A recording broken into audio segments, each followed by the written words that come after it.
Assalamualaikum warahmatullahi wabarakatuh. Perkenalkan, nama saya Rahmat Riyadi dari jurusan Ilmu Administrasi Negara.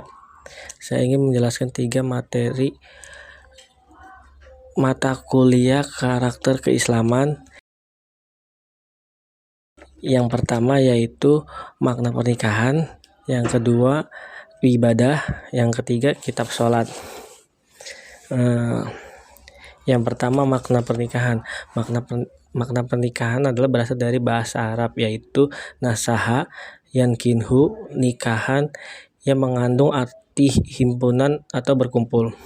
Dalam perspektif undang-undang juga dikatakan bahwa akad nikah adalah suatu akad yang menyebabkan suami mempunyai hak atas istrinya. Oleh karena itu, timbul hak dan kewajiban antara suami dan istri. Tujuan pernikahan yang pertama, memenuhi tuntunan naluri manusia atau nafsu seksual. Yang kedua, membentengi akhlak yang luhur. Yang ketiga, menegakkan rumah tangga Islam. Yang keempat, meningkatkan ibadah kepada Allah. Yang kelima, memperoleh keturunan yang salih. Bentuk-bentuk pernikahan. Bentuk pernikahan masa jahiliyah. Ketika Islam datang, masyarakat Arab telah mengenal berbagai macam bentuk pernikahan. Namun semua bentuk pernikahan ini menurut riwayat Aisyah telah dilarang seiring dengan pertumbuhan Islam. Yang kedua, bentuk pernikahan masa Islam klasik. Nikah khitbah, permintaan atau pernyataan dari laki-laki kepada pihak perempuan untuk menikahinya, baik dilakukan oleh laki-laki secara langsung maupun dengan perantara pihak lain. Dan yang ketiga, nikah poligami. Syarat yang ditentukan Islam untuk poligami adalah terpercaya seorang muslim terhadap dirinya bahwa dia sanggup berlaku adil terhadap semua istrinya, baik tentang soal makanannya, pakaiannya, rumahnya, tempat tidurnya maupun nafkahnya. Dan yang terakhir, bentuk pernikahan masa Islam kontemporer, yaitu nikah khitbah. Prosesnya pun tidak jauh berbeda, yaitu sebuah permintaan atau pernyataan dari laki-laki kepada pihak untuk menikahinya, baik dilakukan oleh laki-laki secara langsung maupun dengan perantara pihak lain yang dipercayai. Hukum menikah. Hukum asal pernikahan, banyak dari ulama mengatakan bahwa seorang yang mampu untuk menikah maka wajib baginya untuk menikah, karena pada dasarnya perintah itu menunjukkan kewajiban dan di dalam pernikahan tersebut dapat masalah yang agung. Hukum menikah bagi pelaku. Pertama, nikah hukumnya wajib bagi orang yang mempunyai hasrat yang tinggi untuk menikah karena syahwatnya bertolak sedangkan dia mempunyai kemampuan ekonomi yang cukup. Nikah hukumnya sunnah bagi orang yang mempunyai syahwat dan mempunyai harta, tetapi tidak khawatir terjerumus dalam masyarakat dan perzinaan. Yang ketiga, nikah hukumnya mubah bagi orang yang mempunyai syahwat tetapi tidak mempunyai harta, atau bagi orang yang mempunyai harta tetapi tidak mempunyai syahwat. Yang keempat, nikah hukumnya makruh bagi orang yang tidak mempunyai harta dan tidak ada keinginan untuk menikah. Dan yang kelima, hukumnya haram bagi yang merasa dirinya tidak mampu bertanggung jawab dan akan menelantarkan istri dan anak. Pengertian ibadah. Kata ibadah berasal dari bahasa Arab yang artinya abdah yabadu ngibadah, yang artinya tunduk atau patuh. Ulama tasawuf mengidentifikasi ibadah ini dengan membaginya kepada 3 bentuk, yaitu pertama, ibadah kepada Allah karena sangat mengharapkan pahalanya atau karena takut akan siksaannya. Kedua, ibadah kepada Allah karena memandang bahwa ibadah itu merupakan perbuatan mulia dan dilakukan oleh orang yang mulia jiwanya. Ketiga, ibadah kepada Allah karena memandang bahwa Allah berhak disembah tanpa memperhatikan apa yang akan diterima atau yang akan diperoleh.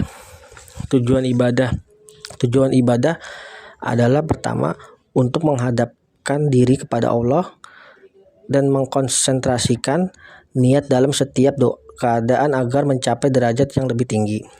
Yang kedua, agar terciptanya suatu kemasalahan dan menghindarkan diri dari perbuatan keji dan mungkar. Artinya, manusia itu tidak terlepas dari disuruh dan dilarang, mengajarkan perintah dan menjauhi larangannya. Hikmah ibadah. Ada beberapa hal di balik keutamaan dan diwajibkan beribadah. Allah memerintahkan dan mewajibkan bagi kita yang untuk beribadah. Allah mewajibkan beriman dengan bermaksud untuk membersihkan hati dan syirik. Kewajiban salat untuk menyesuaikan diri dari takabur. Diwajibkan zakat untuk menjadi sebab diperolehnya rezeki. Mewajibkan puasa untuk menguji kesabaran dan keikhlasan manusia. Mewajibkan haji untuk mendekatkan umat Islam antara satu dengan yang lain. Macam-macam ibadah. Dilihat dari segi bentuk dan sifatnya, ibadah dibagi menjadi 4, yaitu ibadah yang berupa perkataan seperti tasbih, takbir, tahlil, doa, tadarus, Al-Quran, azan, dan lain sebagainya.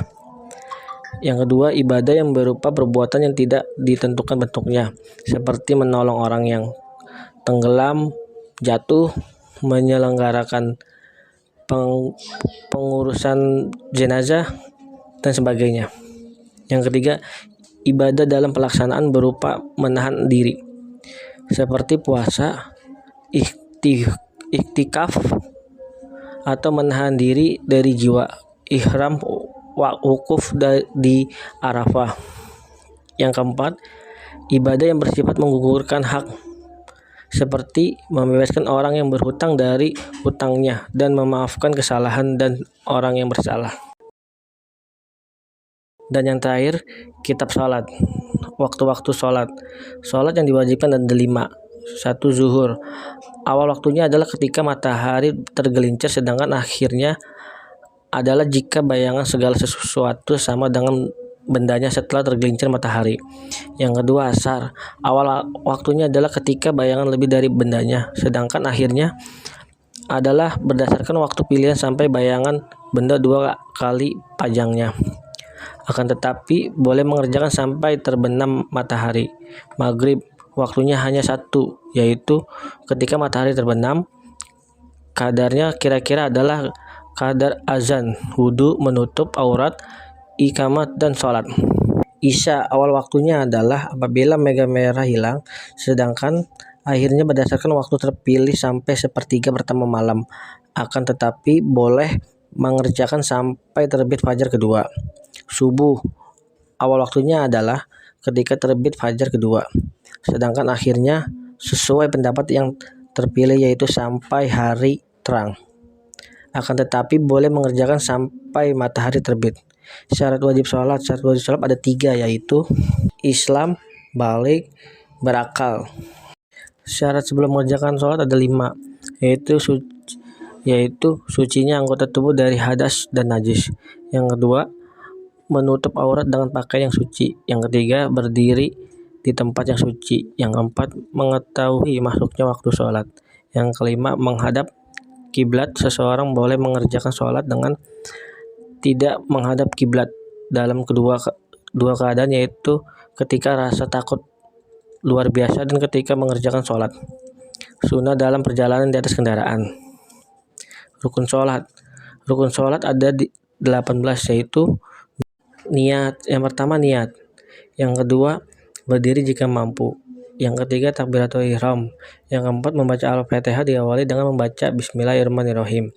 Yang kelima, ruku. Yang keenam, tumanina dalam ruku. Yang ketujuh, i'tidal. Yang kedelapan, tumanina dalam i'tidal. Yang kesembilan, sujud. Yang kesepuluh, tumanina dalam sujud. Yang ke-11, duduk di antara 2 sujud. Yang ke-12, tumanina ketika duduk di antara 2 sujud. Ke-13, duduk terakhir. Yang ke-14, tasyahud dalam duduk terakhir. Yang ke-15, membaca salawat dan salam kepada Nabi Muhammad SAW. Ke-16, salam pertama. Ke-17, berniat selesai dari sholat. Ke-18, mengerjakan rukun secara tertib sesuai dengan yang disebut tadi. Wassalamualaikum warahmatullahi wabarakatuh.